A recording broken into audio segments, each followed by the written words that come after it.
New Thought Media Network. We are a global broadcast network of positive music, media, and entertainment, inspiring humanity's evolution along the journey of enlightenment and creating a world of love, peace, empowerment, and prosperity for all.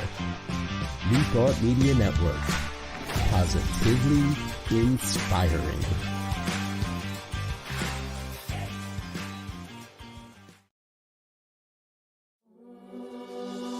Free my mind, open my heart with the whispers of truth, to live a conscious life, to live a conscious life on the growing edge, on the growing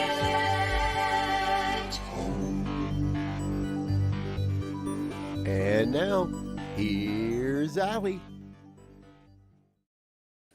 Hello and welcome to Growing Edge Live. I'm Dr. Allie Benjamin, and it is my great joy to be here. Welcome back, or welcome for the first time if you are here for the first time. Here at Growing Edge Live, we are all about inspiring minds, healing hearts, transforming lives, and evolving consciousness. And we do this by having conversations with incredible people, soul-centered individuals that are channeling their time, their energy, their creativity, love, resources into doing great work in the world and bringing us together as one. And today I'm going to be having another great conversation with a beloved friend of mine. You're going to get to meet her in a while. This is Dr. Janine Burns. But we're going to start with our Ask Allie segment. So I have a question that Brandy sent in, and Brandy says, I just moved. I'm starting a new job. I have no friends or family in my new town, and I'm really struggling to find my way forward.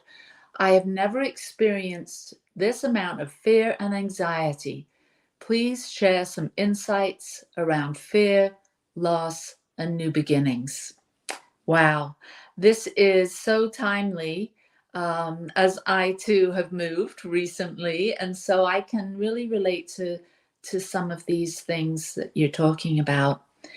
You know, as I consider our journey through life, we all have a tendency to struggle when we're facing change of some sort, when we're going through a particular transition, or when we lose someone, or when we start a new job. There's so many ways you can dive into fear around loss of control, new beginnings, and moving can be one of the most stressful things, especially if you're moving away from family and from friends, starting a new job.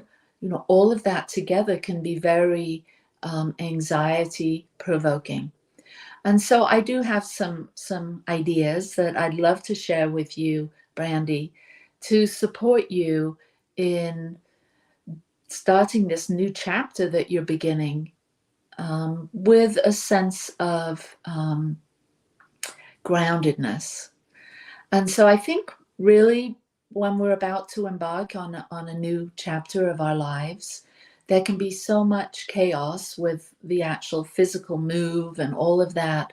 But once we've got settled in and there's only a few more boxes to unpack, we start to realize the enormity of what's just happened. We're in a new location. We're surrounded by a whole new, if you've moved to the same state, it's probably pretty familiar. But some people move to whole new countries. I know that I did. I moved from England to here. And it can be very confusing and challenging and exciting all at the same time. But I know that we can develop a particular practice, our own practice, wherever we are. And to start with, it's about being mindful. It's being mindful and giving yourself some grace that, yes, you've been through some changes. You're away from family. You're experiencing a lot of loss. And so the first thing is to be gentle with yourself, to realize that maybe intellectually it makes sense why you moved. Maybe physically it was the right thing to do. Maybe you're in a better situation now. But emotionally, our heartstrings can be tied to that, the losses and such. And so it's time to extend ourselves grace. It's time to feel our feelings. And through a meditative practice daily, through journaling, through contemplating, through maybe reading some new material on the area, you can start to develop a way of connecting, and a comfortable place each day that you create in your own home or outdoors, if maybe you do better meditating while you're walking, and you start to explore what this move has meant to you. You explored the losses, the friends that you're leaving behind, that yes, you can talk to them on the phone, but you're not going to be as close, and the family members. And so there's a great deal of insight that can occur when you give all of this some time to percolate, to explore, to become curious. How can you stay connected? How can you let those people that you've left behind know that you're thinking and caring about them? And all of this sort of helps with the transition. It makes the move richer. As you know, as many of us know that have lost loved ones or have had to make moves and lost our sense of self because we're no longer that person that lives in that house, in that town, we have to move forward with that sense of loss.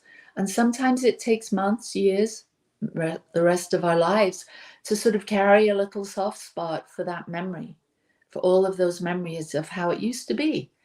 But also what I know, when one door closes, another one opens. And so as you're stepping into this new world, this new experience, you're on the very edge of becoming, having a whole new life and potentially becoming a whole new you, is to do some visioning, asking yourself, what would I love to experience in this next chapter of my life? Who do I want to be? And we start to realize that we always have the opportunity to recreate ourselves. And a big move like this is the perfect time to stretch a little bit. And I think of the acronym STRETCH as start thinking radical evolutionary thoughts that create harmony. And so you can start thinking new thoughts. Start thinking about the way you want to connect in this world, in this new town. So you start to realize that it's going to take you to step out of your comfort zone, to step into new ways of thinking. What if it's easier than you thought? What if there's a neighbor or someone in your new workplace that is the perfect person to connect with you? Maybe you're an answer to someone's prayer. So there's a lot of new opportunities that are facing you, Brandy, as you step into this new chapter. But remember, wherever you go, you can create your own sacred place within your home to do this deep inner work of connecting, of mourning the losses and starting to vision the new. And you get to bring the next iteration of you out loud and on board in your life, and share that with those that you've left behind. But remember, wherever you are, your source is within, that there's only one life. This life is God's life. This life is perfect. And this life is your life now. And it's true for all of us, wherever we are. When we take time to stop and turn within and find that rich resource of God's love, we find faith in knowing that we're always sourced and supplied by this rich, renewable resource within us that is God's love, wherever we go. And so when we can remember that and trust that, it comes along with us from birth until we leave. And so trust that you're connected, that you have this friend within you that is going to be your companion And it is that spirit of love that God is. So I hope that this has supported you, Brandy, as you're moving through these changes and this time of sacred rewriting your story. So namaste and peace and blessings to you. Okay, so now we are jumping in to my conversation with this amazing woman, Janine Burns, Reverend Dr. Janine Burns, that is. I met Janine about 15 years ago. There she is.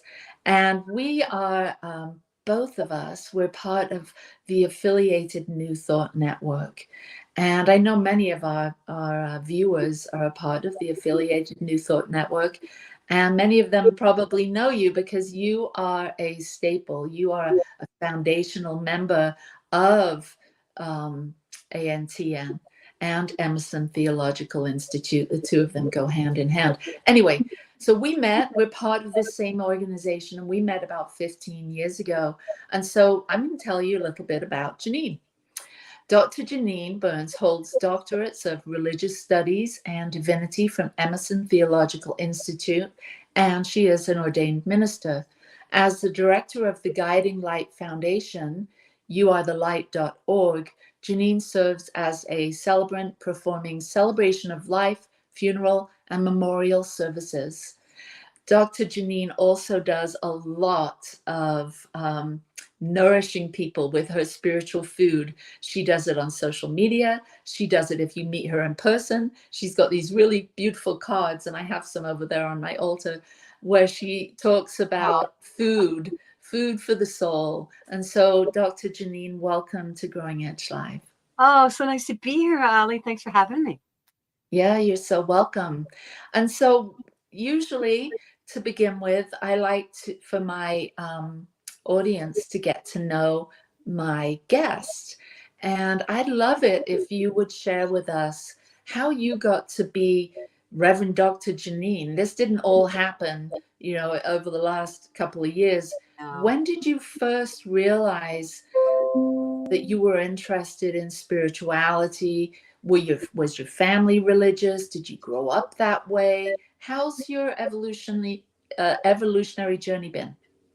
Well, I recall being a very little girl, probably about 4 or 5 years old, and I wanted to be a minister. I was so into the church, but unfortunately, I was born in the early 50s, and women were not allowed in the church. So I was really disheartened because I spent many years supporting the church. And the way I became a minister is kind of cool because I was working in the optical field, selling eyewear in New Jersey. And it was I had a great job. And one day I went into a bookstore and I saw a book fall off the shelf, which I thought was quite weird. And I went to pick up the book and it said, Power of Your Subconscious Mind. I didn't know I had power in my subconscious mind. I was like, okay, so I bought the book. And the next day I went for a voice lesson, took a deep breath and doubled over in pain. I was really, I found out in retrospect I had pelvic inflammatory disease. And so where I was staying in a home, she sent me to a doctor. I found the doctor. I went to the doctor. I was in so much pain. And he said, look, I can't really do anything for you, but I'm going to give you some antibiotics. You come back in a week and I promise you we'll get a therapy together and we're going to get you better. So don't worry. Okay. I went home, couldn't eat, going to the bathroom was torture. It was just the most painful thing ever. And so all I could do was read the book to distract myself. And it said there was an infinite intelligence within me. That book, The Power of Your Subconscious Mind, is by Joseph Murphy. And he talked how this power could heal your body. And so he gave some suggestions for affirmations. And I worked with one. And of course, it's memorized because I literally must have said it a couple of thousand times a day, that I'm open and receptive to the healing power of the infinite intelligence within me. Every cell, every muscle, every tissue and bone is renewed, renourished, and revitalized. I am healed. I am healthy. I am vital and strong in my mind, my body, and my spirit. Wow. A week later, I said it over and over. I went back to see the doctor and he said, I don't get it. He said, if I had not examined you myself and taken these notes, I wouldn't even have believed that you're better. What'd you do? I tried to explain to him what I did. And of course, God worked through the medicine. And he said, I don't know what you're doing, but just keep doing it. So that was really exciting for me. And then I came back to Long Island, where my home was, and my girlfriend and I were very into going to church. She called me up. She goes, there's a brand new church. It's in another town. Go check it out. And it was called Religious Science Church. It was a Church of Religious Science. That's what the Centers of Spiritual Living, the whole combined to become that. And I decided to go in the back entrance, and it was their library. And I opened the door, and the first thing I saw was the book, The Power of Your Subconscious Mind. And I knew by then that was divine synchronicity, and I was in the right place. So I started taking classes, and yeah, that's where everything began for me. So the church of your childhood was not New Thought, or? No, the church of my childhood, I asked too many questions, and just believe my child and pay attention and all that. And I just had a deep longing. And New Thought is amazing, because New Thought is really, it's a way of life. It's a way of living. It's a belief that you can actually combine it with any religion you want, to tell you the truth. I mean, that's true. But it was a wonderful way to think of God as omnipresent, and that the power was available to you at any time, that you could stop, drop, pray, and boom. It's just, New Thought's amazing. Yeah. So, growing up in a more traditional religion, knowing that the priest or the spiritual leader was sort of the way you got to God, and then hearing about the power of the subconscious mind, that there's something within you, that's a big paradigm shift. It made so much more sense, though, to understand. And then when you become really aware that your thinking is very powerful, and the more it's cumulative, the more you study, the more you pray, the more you work with the affirmations, what happens is your belief gets so incredibly strong that you begin to think things and they happen. You think of someone, they call you on the phone, like basic, New Thought principles. Or I have an ongoing conversation with God. I'm like, okay, God, what do I need to know now? What's my next step? Especially in my work. It's critically important in my work, is I'm talking to God all the time. What's the next thought? What am I supposed to say here? Because I don't know. But the universe always comes through. Yeah, it sounds like you're really in tune, that you obviously mentioned the 50s, and so we can only, we can calculate your age. For many, many years now, you've been walking in this world of affirmations, of knowing that you're creating one thought at a time, that you are tuned in to your intuition, that I call it conscious living. We're just aware of, we're listening to that still small voice within us all the time. Can you share any examples of how you give an example? Yeah, when I didn't listen, I can give you an example. Yesterday, I had a house guest from out of town, and I kept on hearing, take tissues. And I'm like, I have a tissue in the car. I don't need tissues. Take tissue too. Well, this person ended up having this nosebleed, and there were no tissues. And I was like, okay, and I think when you get divine guidance, even if you get a message that you would call quote unquote bad, as long as it comes with a sense of peace, then it's divine guidance. Because fear thoughts will come in, the ego's always working there, and don't do this, don't do that. But if you're willing to listen and it comes with a sense of peace, for sure you're being guided. That's beautiful. Yeah, that's, I'm thinking back to Brandy's question about the fear of moving into a new place where she doesn't know anyone. Yeah, well, she's grieving too. That's an unacknowledged loss. Grief is moving, because you're excited about the move. You got the new job. You don't think about letting go in the past. And as you started, you said difficult change is difficult. Absolutely. So where are you living? What part of the country? You're in the States? Yes, I am on the North Shore of Long Island, New York. Beautiful, okay. North Shore, Long Island.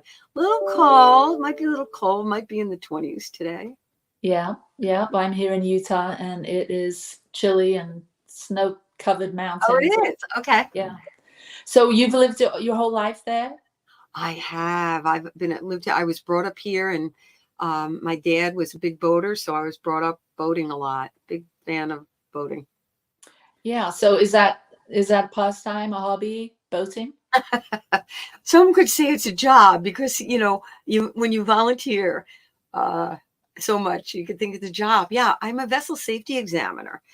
So what I do is on behalf of the United States Power Squadron, on behalf of the United States Coast Guard, you go on vessels and check them to see if their safety equipment is operational. And it's wonderful. Usually you don't need to teach safety. Sometimes I do. There were a lot of new boaters during the Great Shutdown. So sometimes I do. But it's so wonderful to see these amazing vessels and to climb down into an engine room to look for the document numbers and all. It's really terrific. And I'm also the rear commodore of the local boating council. And our job is to be the liaison between boating community and law enforcement. Wow, that's amazing. So how long have you been doing this kind of boating stuff? I've heard you talk about it, but I don't know how long you've been doing it. I guess my dad used to let me take out boats by myself more than 50 years ago. Pretty big boats too. Back then things were so different, But yeah, my dad wouldn't let me ride a bicycle though, Reverend Allie. Or Doc, I'm sorry, I've always called you Reverend Allie. Oh yeah, no, I was not allowed to ride a bicycle because they were too dangerous, but I could take a boat out by myself. Oh my goodness. What a life. Mm-hmm. What a rich life. Yeah. So New Thoughts sort of started on the East Coast, from what I hear. So what are some of the who are some of the teachers and people that are from your part of the world that we might know about, or you could tell us a little bit about the history of? There were the New Thought did start on the East Coast, but almost immediately went out west, and it versioned out there. However, on the East Coast, we had Irwin Seal. He wrote a wonderful book, Irvin Seal, about the Lord's Prayer. He was really big in New Jersey. We had a minister named Dr. Tom Johnson who started here, but again, he went out to California. Raymond Charles Barker, he wrote a terrific book. I'm sure you're familiar with The Power of Decision. And he started in New York City, was very famous, did a very powerful work. Eric Butterworth. Now, he was New Thought.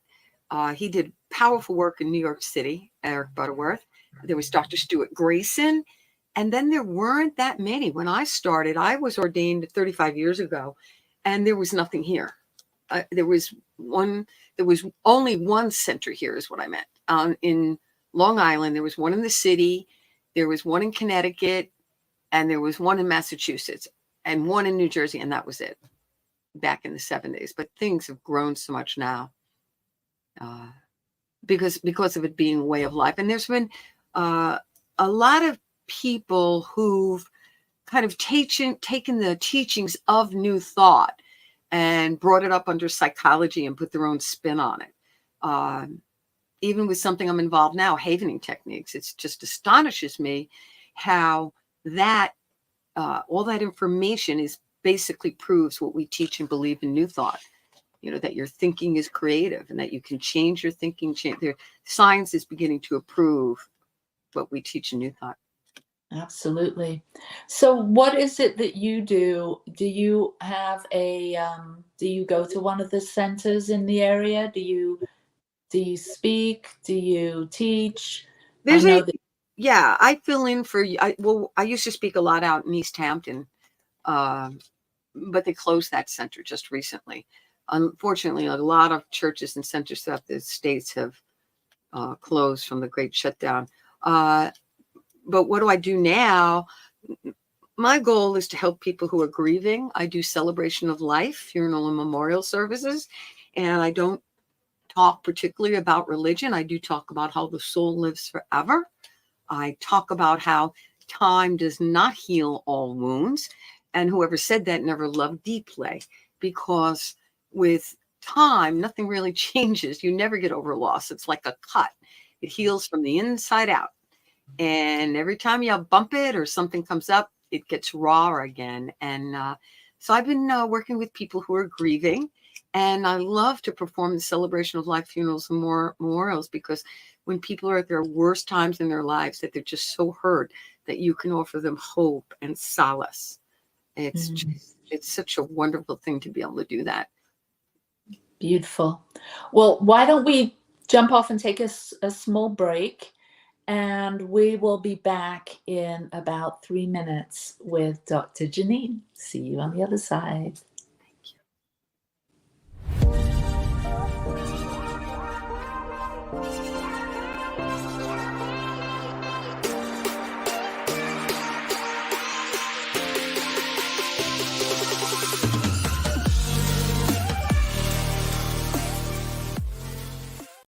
Choice, your creative superpower. We have the power to manifest as we dedicate attention to our thoughts, but often miss opportunity to achieve the greatest good. Your superpower is waiting to be unleashed to unlock a fuller, more rewarding world for all. Join us every Thursday at noon Mountain Time for Choice, your creative superpower with Zoe DeMuro.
Free my mind, open my heart with the whispers of truth. To live a conscious life, to live a conscious life on the growing edge. On the growing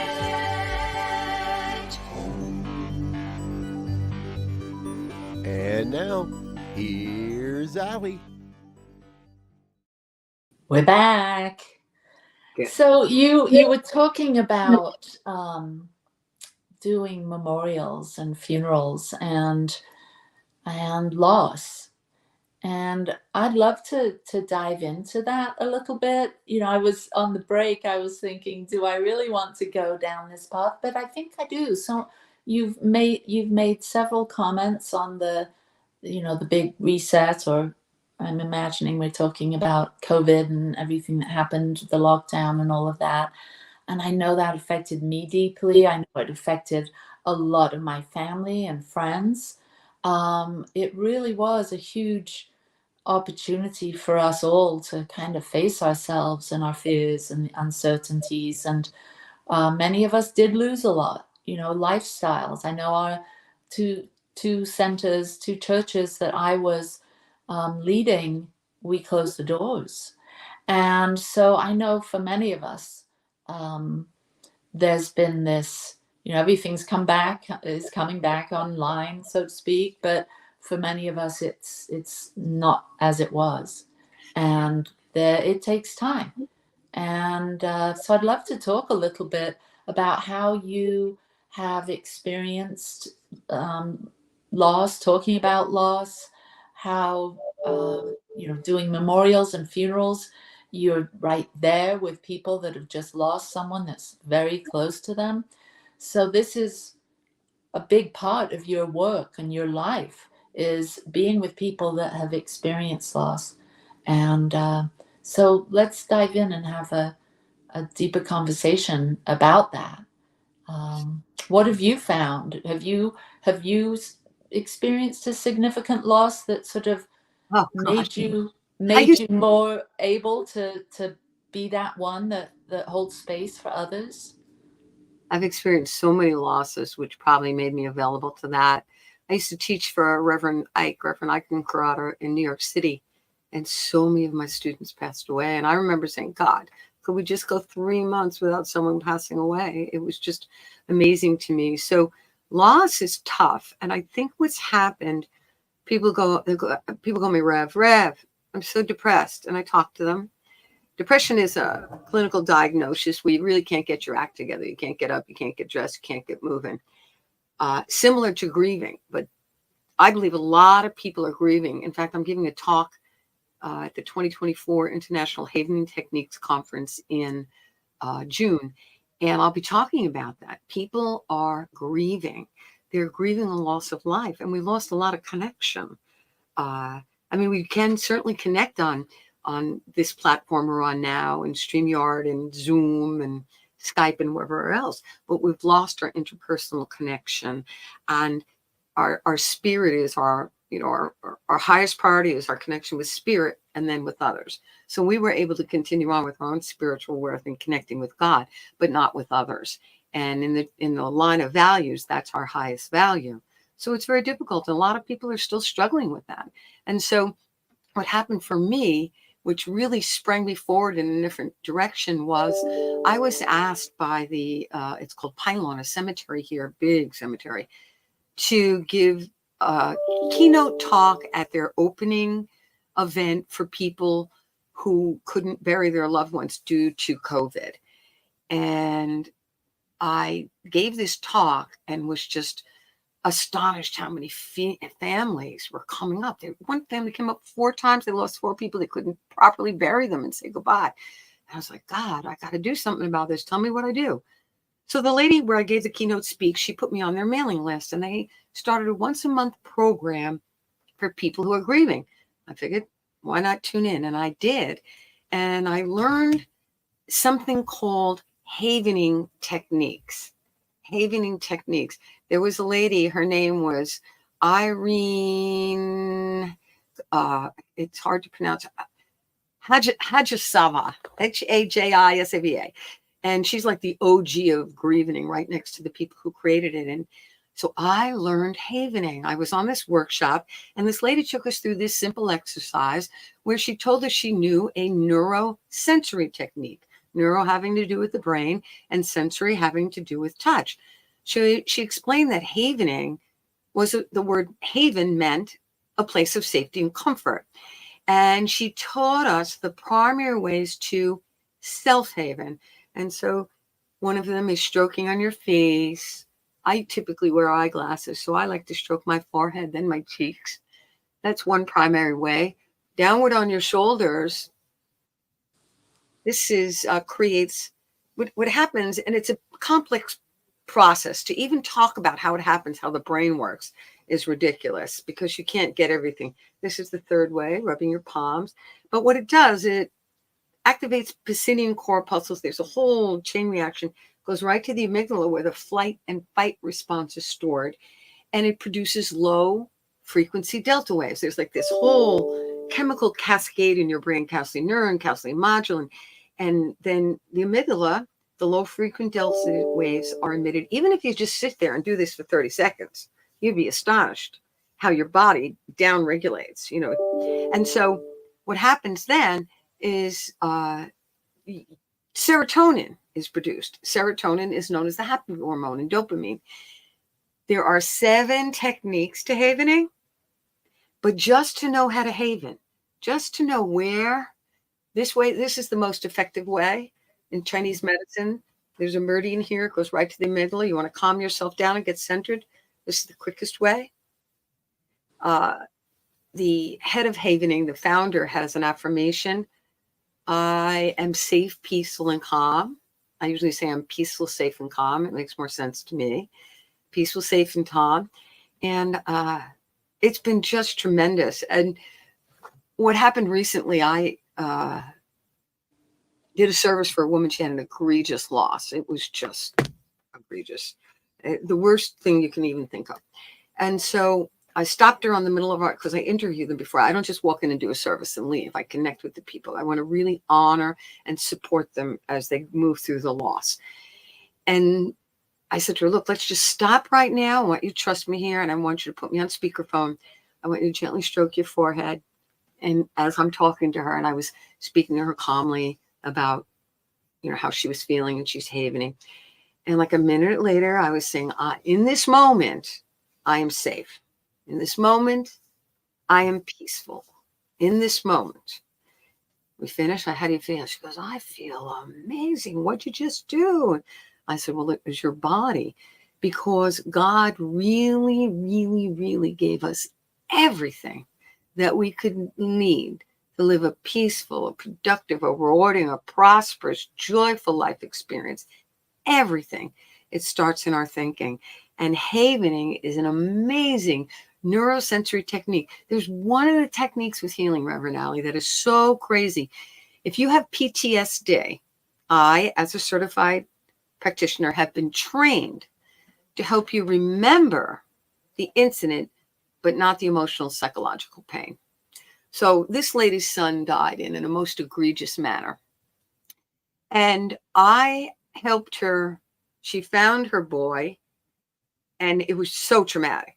And I helped her be able to remember that without having this horrible, horrible, awful reaction where she'd cry, she'd sob, she'd get, just awful reaction. And it was beautiful. And then I went to do the funeral, and I looked at her and I went like this, the whole front row. And this was a funeral home. Some of them just have like 4 or 5. This front, there must have been at least 15 seats in that front. Everybody started havening. She told everybody. And so I told the congregation, I said, if you see me rubbing my hands, I'm not clapping, I'm havening. And gosh, ever since I learned that, Allie, because I tell you, Allie, when I was a pastor, I was a pastor for quite a while, people would be in so much pain, mostly from non-forgiveness, mostly because their ego was in charge. And that SOB, and you'd play over in your mind, I should have done this, I could have done that, why didn't I do that, and what's wrong? Then you start beating yourself up, and you beat up the other person, on. First, you need to be willing to forgive. But even with that, it's not easy. And that's what really catapulted me forward with both havening, even becoming a minister, when I learned about forgiveness. And it worked. It just definitely worked. But havening can really wipe out the emotional component. That's why I love havening. I just love it, love it, love it. Wow. That's so interesting to hear you talking about that and being able to support that woman, that mother, through that really challenging time. I don't know how familiar you are with the stages of grief. Elizabeth Kubler-Ross, and they were. I'm just wondering, those can be, some beautiful teaching or offering to bring to people that are nearing their own death or struggling with the loss of someone they deeply care about, for sure. I'm wondering, with this example, or this story that you just told us with this mother, and then considering the 5 stages of grief, I'm wondering what you think about shock. Like in this whole, when there's been, a very traumatic, death in the family, and, you're supporting people through many of these kinds of things. How does shock show up? Because it's not talked about specifically in the 5 stages of grief. Well, but first of all, the 5 stages of grief were designed for people. If you read into it, you're designed for people who had just learned that they only had a year to live, or 2 years, or 18, 16, 6 months to live.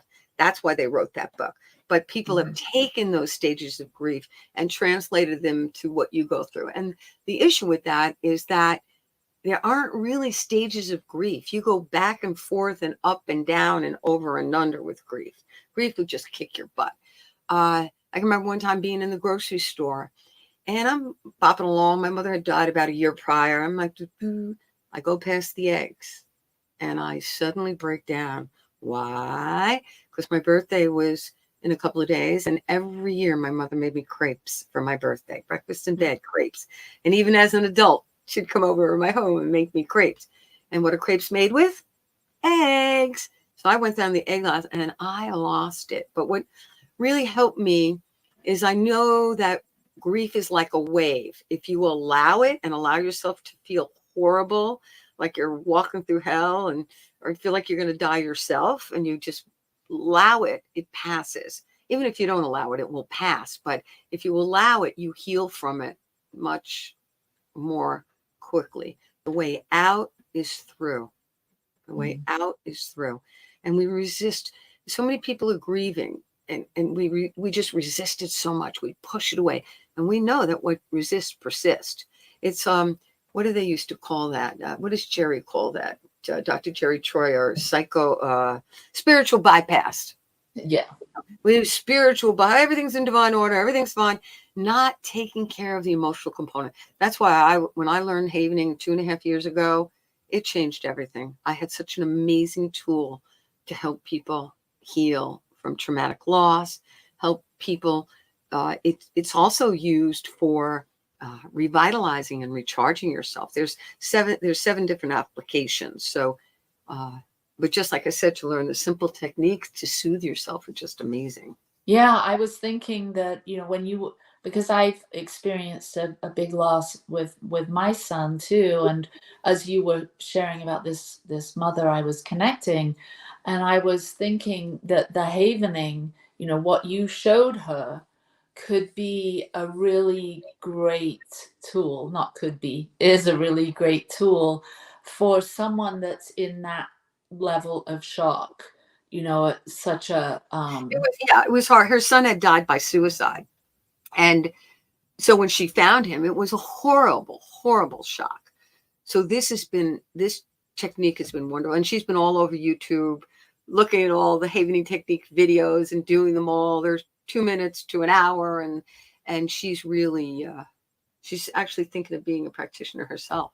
Yeah, I could see that. I can definitely relate, because when you're in that space of loss, and speaking from experience, I reached out to people that I loved and knew were ministers and therapists, and even though I had those incredible resources in those friendships, there was still something that was like, that wasn't it for me. I was so frozen, so stuck.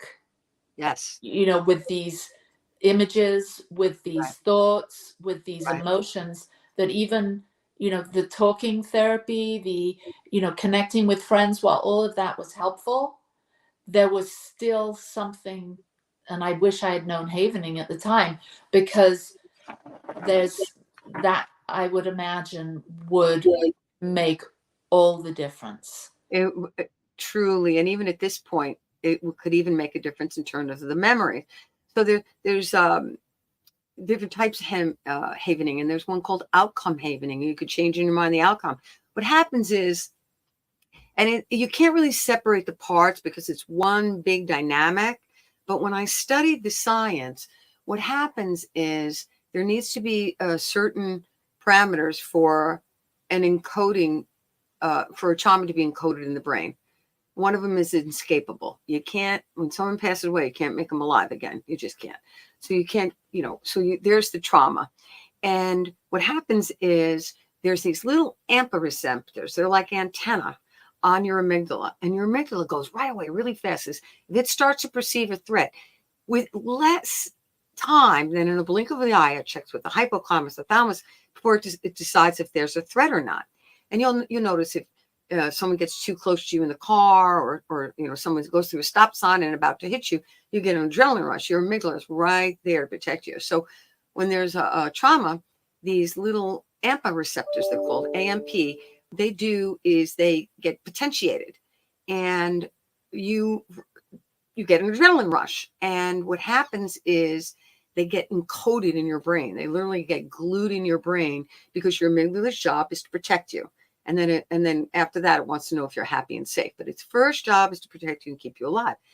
And so when you haven, you distract someone's working memory. So while they're having, you have them talking about something. And how it's actually done, it's just like it's one big dynamic, and it's hard to explain how it works. But after this calcium cascade, this glutamate is created, and it's like the glue that takes away, that's keeping these antennae up, and they come down and they're depotentiated, and they never come back again. It's amazing.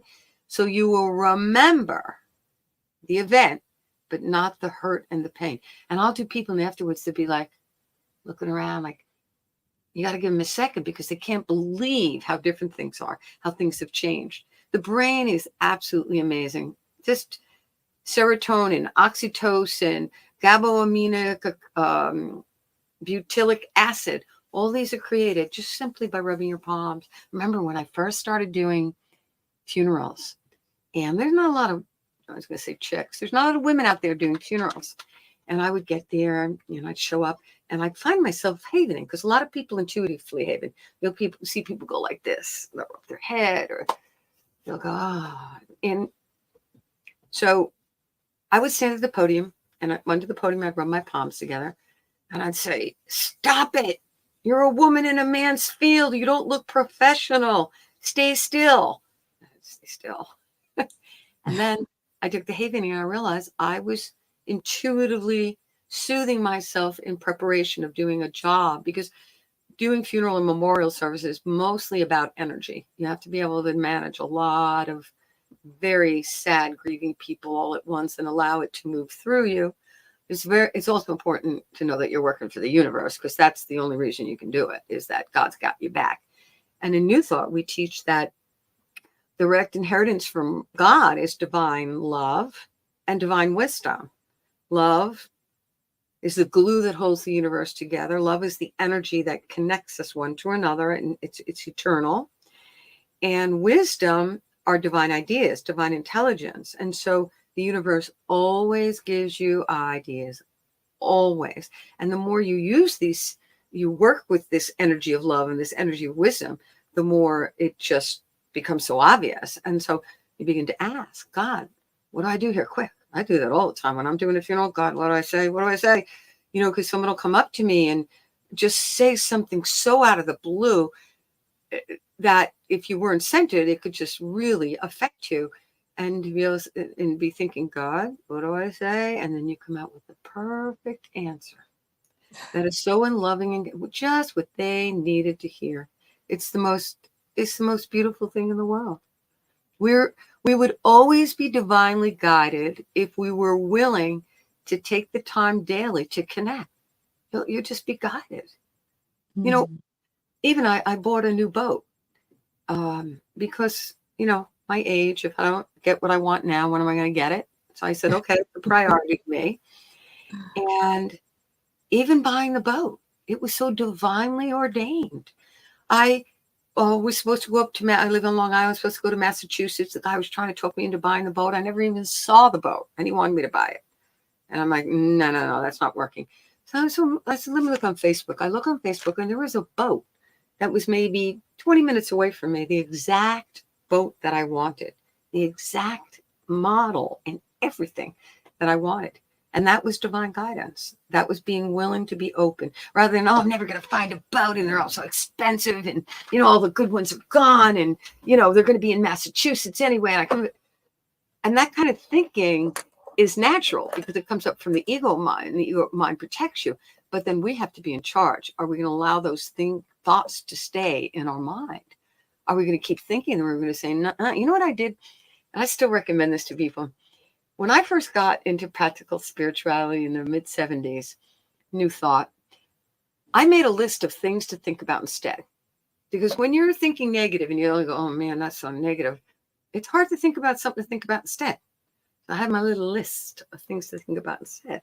I remember skipping down the docks with my dad as a little girl, holding hands and skipping. I remember my grandfather grew roses and had a wall of roses and across his whole yard. And I put all these things to think about instead. So that when I realized that's not what I want to be thinking, that thought is leading me down a path I won't be there, I would have my list. Now I don't need a list. Now I know now it's automatic. I know how to shift my thinking.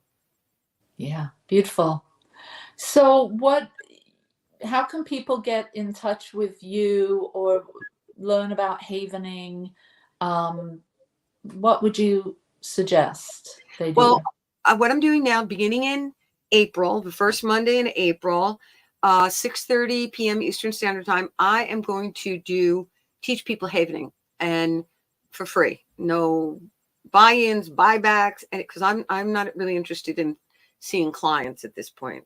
I'm, if I want to work, I'd rather do funerals and memorials, but I want to teach people havening. So I'm going to do it once a month. You can go to havening.org and find out. My website is transformationalhavening.org, and YouTube has a gazillion videos. Kate Truitt, Truitt, tremendous teacher.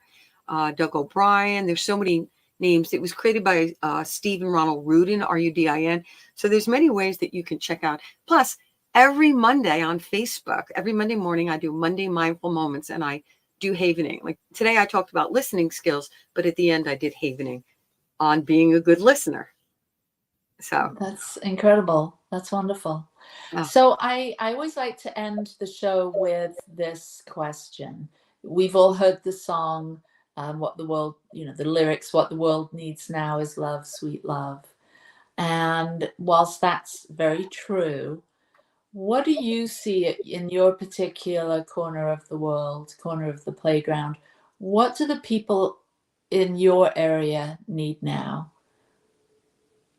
I think, I don't know if it's my corner of the world in particular, or if it's just in general. What I think the world needs right now, people who care, people who care. I think what happened with the great shutdown, feelings, interest, and concerns for another was diminished because they had to just be so concerned about themselves, and where they were going, what they were doing, and what was going on in their life. People need to be kind and to care. When you know that someone cares, when you're grieving, the only cure when you're grieving, if there's really no cure, but knowing that someone cares makes it bearable. That's what makes it bearable, is knowing that someone cares. And right now, if people cared more, reach out and be nice, do something good. We have so much love and light within us. We can silently bless people. Whenever I go out, I look for the good and talk about it. Look for the good and talk about it. Show that you care about others. Be kind, be compassionate. And our world is changing in big ways. We're going to have a lot of big cultural changes. We're already seeing them now because there've been so many people flooding into the country. We're going to be seeing cultural changes. So we need to be flexible and we need to care about others. And what comes with caring is respect for another human being and respect for yourself. Beautiful. All right. So let's finish with, would you lead us through a little havening with some maybe affirmations to do with this acceptance? Let's haven. So what we're doing right now, just notice how you feel. You could give it, let's say on a scale of 1 to 10, so just kind of check in and notice. Like 10 was like, you feel fantastic, and just notice how you feel. And let's begin to haven. Start by rubbing your palms together.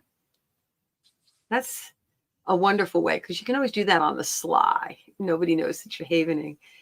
And then you can stroke downward on your shoulders.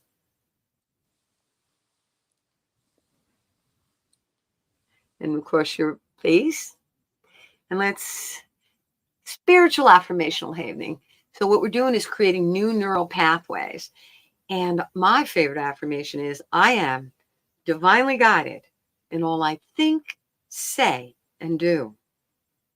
I am divinely guided in in all I think, say, and do. Beautiful affirmation. I'm always in the right place at the right time. I'm always in the right place at the right time. For I am divinely guided. For I am divinely guided. I move forward with ease and joy. I move forward with ease and joy. Trusting the process of life. Trusting the process of life. God is my source. God is my source. There is one source, but many channels.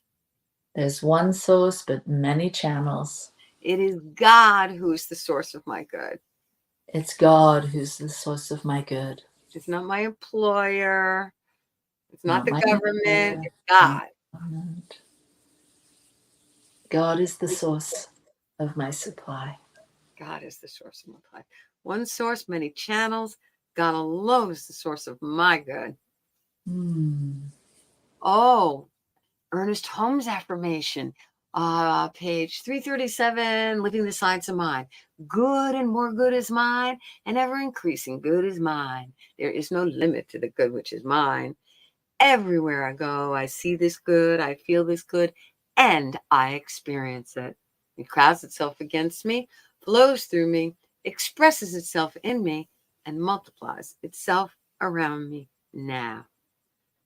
And so it is. So it is. That was beautiful, Janine. Thank you so much for being on Growing Edge Live today. Yeah. It's a real treat to get such a hands-on practitioner. And that's something that I know all of your clients and all of your loved ones and family members are blessed by your ability to bring the peace into their lives. So thank you again. Yeah. And thank you everyone for watching today. If you'd like to get hold of Reverend Dr. Janine, I always get those two things transposed. You can find her at It's Guiding Light, right? Oh, yeah, it's transformationalhavening.org. And my email address is Dr. Janine Burns, Dr. Janine Burns at Gmail. Awesome. All right, everyone. See you next week. And next week, we've got another great guest. You'll have to tune in and see who it is. And thanks again to Michael, New Thought Media Network, and our beloved Janine. Mwah. Bye. Free my mind, open my heart with the whispers of truth. To live a conscious life, to live a conscious life on the growing edge.